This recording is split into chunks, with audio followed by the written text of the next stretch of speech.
What does it take to truly tap into your infinite potential, to tap into and experiencing and being fulfillment? What does it take to achieve personal spiritual enlightenment? When we go on this spiritual journey, when we think about spirituality, we must understand that even in spirituality, there is an objective, there is a goal, there is a mission. That mission is to enlighten yourself, is to be enlightened, is to come into self-realization, to realize who you truly are. And what I want to break down for you is the mechanism or the way of thinking that actually helps you to obtain that enlightenment, that personal fulfillment. Because as we're on this journey, it's easy to get distracted by all of the techniques, things like manifestation and creating the millions of dollars and your dream house and the love of your life and the lifestyle that you want. But rarely do we truly tap into the objective, the overall goal here. And that is to obtain this spiritual enlightenment, to return to our natural selves, your natural state of being. Because who you are now, or who you think you are now, isn't in fact who you really are. It's just simply a manifestation of the ego.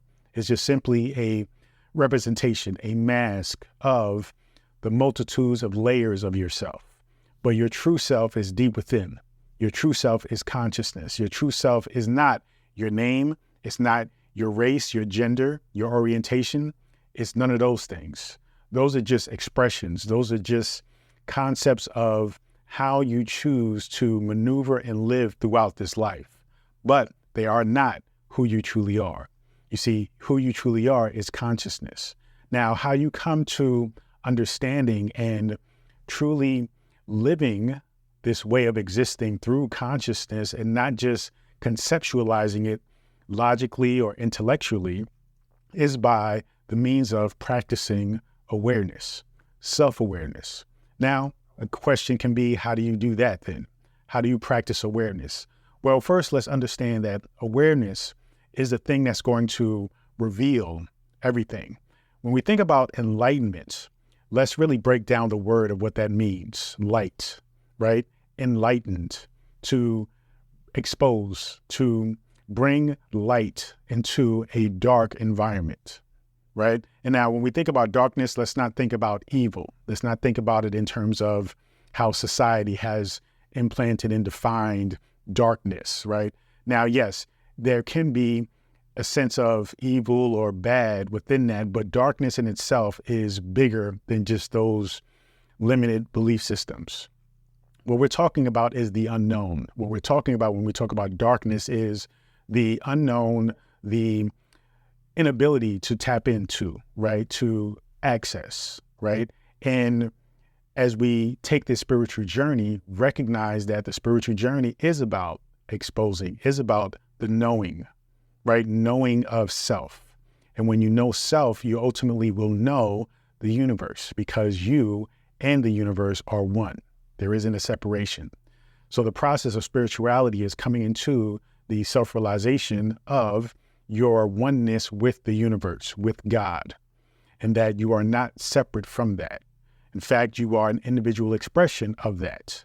Now, this journey takes you practicing self-awareness to reveal or expose the unknown aspects of self.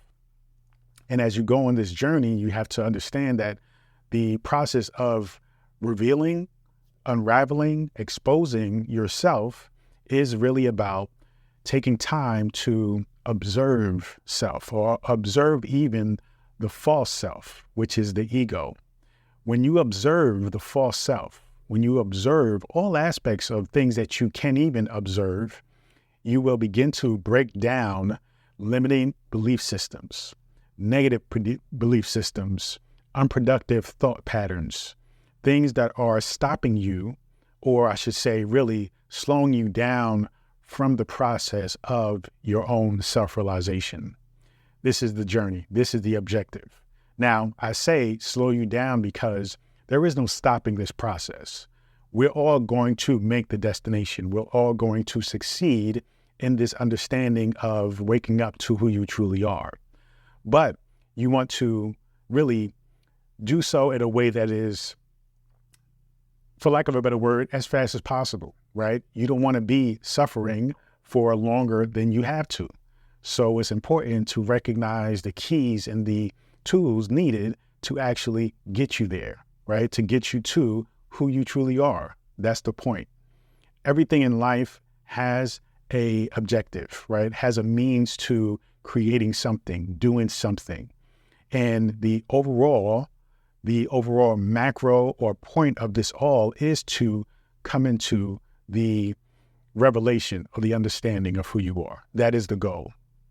Now, getting back to self-awareness and how this plays its part is simply by observing, simply by stepping back outside of self, like we do with meditation, is to watch, is to witness, is to observe. And it is through the observation of things that is happening within us, around us, our feelings about things, our meanings, our definitions, our results. Then can you actually say to yourself, well, these things, this idea that I have, this belief system that I have, this understanding, this concept that was taught to me, it doesn't and it hasn't served me up until this point. It probably won't serve me going forward. So therefore, I must consider, right, replacing that belief system with something else, something that's going to support me moving forward in life.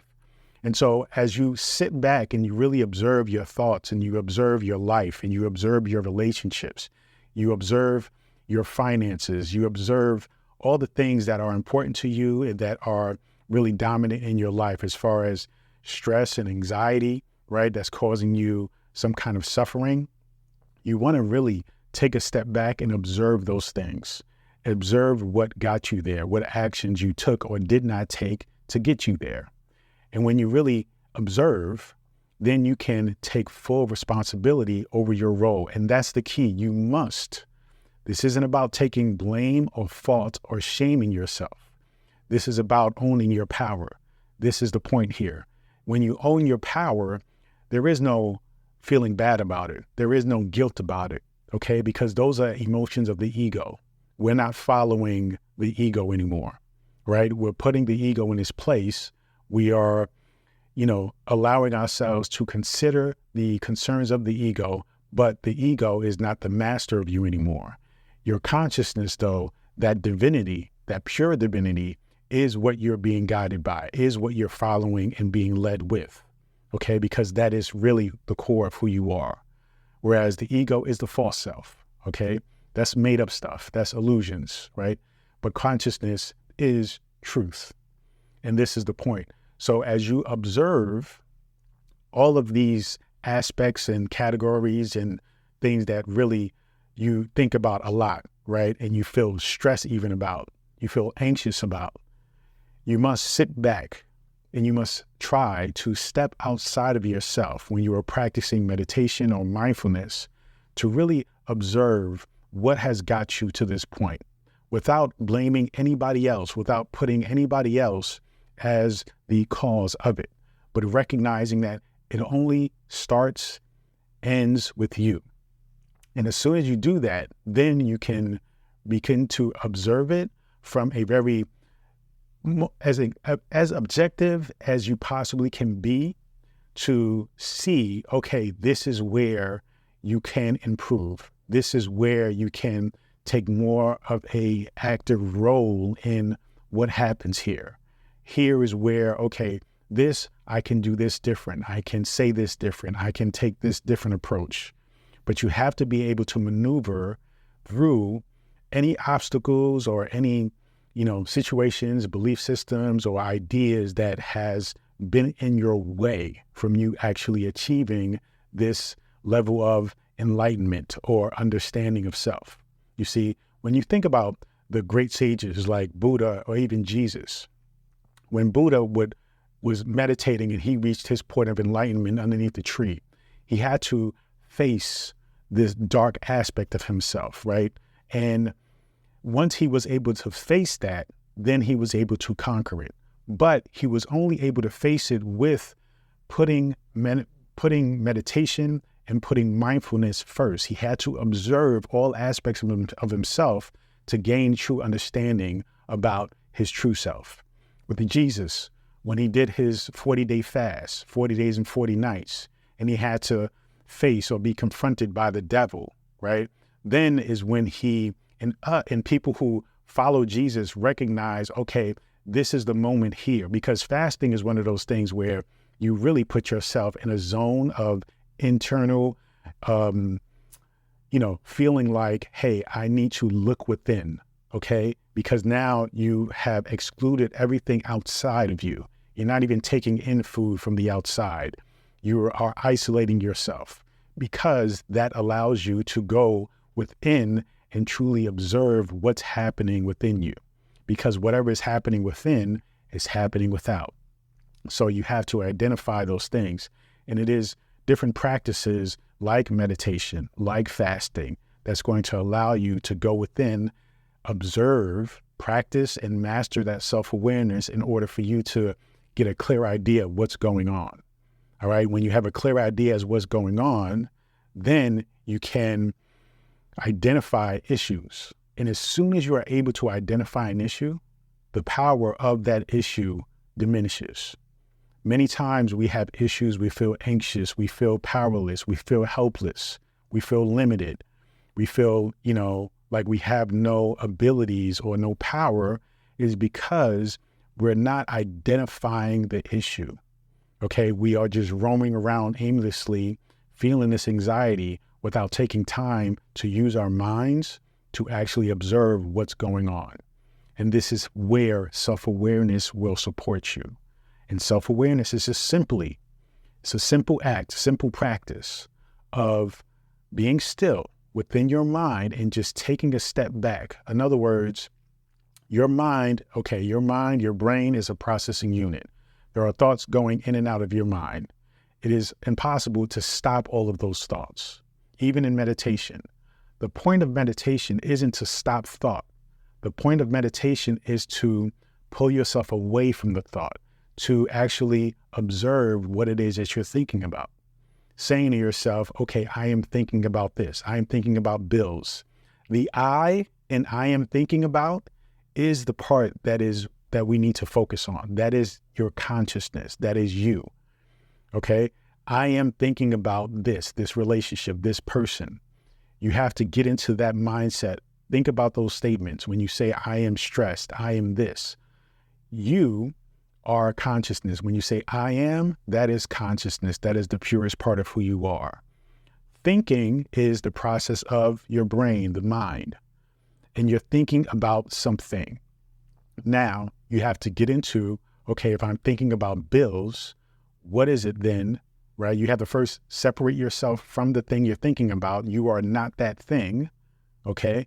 And then once you do that, then you can get into, okay, all right, as objective as possible, how can we approach this differently and not from an attached or not from a place of identifying as the thing, but recognizing that thing is not who you are.